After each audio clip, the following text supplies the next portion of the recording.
Баршаңызға сәлем. Бүгін сіздермен бірге өте дәмді ерекше лимонный пирог даярлаймыз. Ол үшін ең алдымен пирогымыздың салмасын дайындаймыз. 2 лимонды алып, терка арқылы цедрасын өткізіп аламыз. Енді осы 2 лимонның бізге соғы қажет. Соғын соковыжимайка арқылы не болмаса қолыңызбен сығып алсаңыз болады.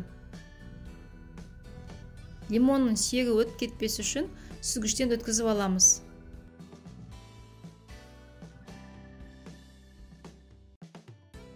Енді соктың үстіне қантты, жүгері крахмалын,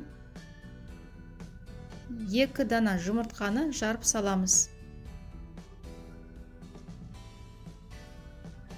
Бенчикпен жақсылап тұрып араластырамыз.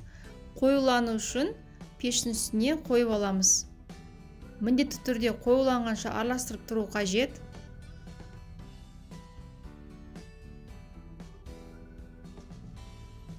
Мінекей дәл осындай қою болып шығады. Енді осының үстіне сары майымызды салып, тағы да жақсылап тұрып араластырамыз. Дайын болған салмамызды ыдысымызға салып құямыз. Мінекей дәл осындай қою болып шығады. Енді қамырымызды дайындаймыз. Оңға маргаринді, қантты, қопсытқышты салып, жақсылап тұрып араластырамыз. Яғни маргариніміз онымен бірігіп кетуі керек.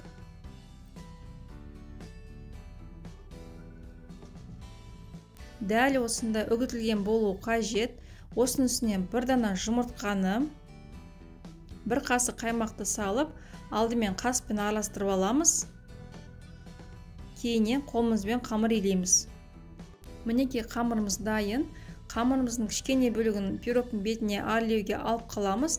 Қалған қамырымызды жаямыз.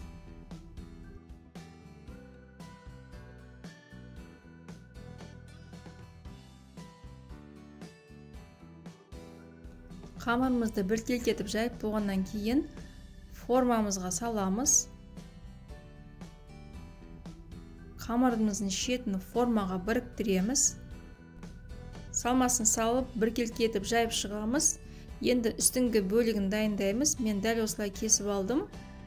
Және осы енді 2 қамырды жақсылап тұрып біріктіреміз. Яғни пирогымыз ашылып кетпес үшін жақсылап біріктіруіміз қажет. Пирогтың бетін әрлеу үшін мен гүлдердің осындай формасын пайдаландым.